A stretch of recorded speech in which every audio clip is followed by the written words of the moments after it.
Hey everyone, Elizabeth Scala here, living sublimely well, finishing up our series on letting go. So, the past three videos, I want to say we defined letting go and how it can be helpful. We looked towards nature, especially with the autumn equinox, for signs of letting go as well as support in going with that flow. We also, last video, looked towards yoga, specifically using the breath and various breathing techniques, especially on exhale to let us let go. And so we're closing out our yoga program. So we're closing out this video series related to this topic. And today I wanted to share that you have options.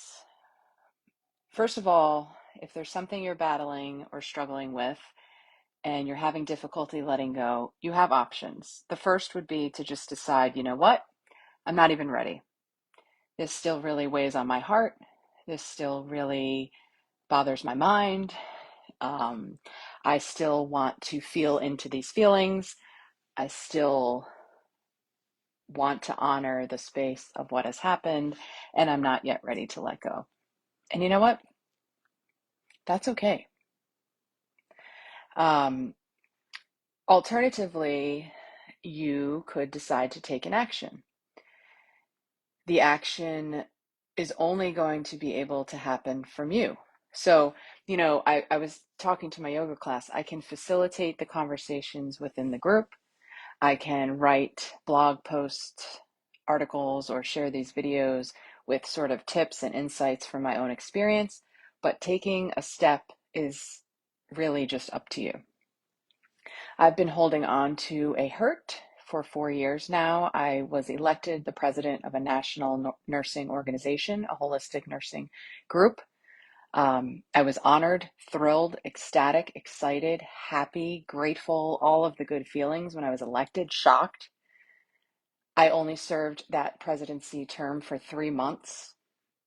The board of directors, some members decided to break confidentiality of the board, go outside of our circle, um, which is the main reason of having a board of directors, is to keep a circle of trust. And several people broke that. And in addition to those actions, started treating me horrifically to the point where I became physically ill because of the way the board members spoke to me, wrote letters to me, and just essentially pushed me out of my elected seat. So clearly I was upset, demoralized, sad, angry.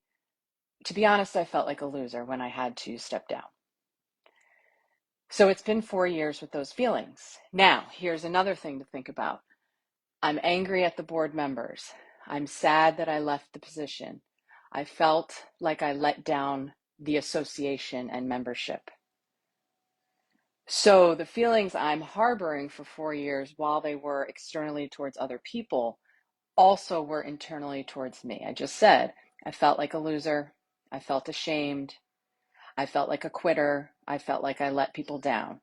So in letting go, we have to let go of what we feel others have done, but we also need to let go of how we are criticizing and judging ourselves.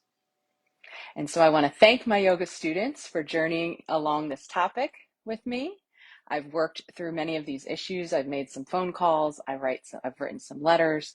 Um, I'm feeling a lot better about the situation. I'm almost feeling resolve. I am not a loser. I am not a quitter. I'm definitely a go-getter who gets things done. So yes, I have to let things go. And so I can talk to you about these topics, but in your life, whatever you're trying to release, whatever you want to unburden yourself from, you have to take the action steps to get there. You have to put one foot in front of the other. You have to decide it is time. And when it's time for you, you will know. It might take months. It may take years. It could even take decades. Who knows? Because like I said, if you're not ready, then just put that to the side. And in closing, I'd like us to think about letting go in a different light. So often we talk about how difficult it is, how challenging it can be, how it's hard to do, how it's negative, but maybe we've been brainwashed to believe it is a negative thing. Because frankly, letting go can be quite healing. Honestly, frankly, honestly, letting go can be positive.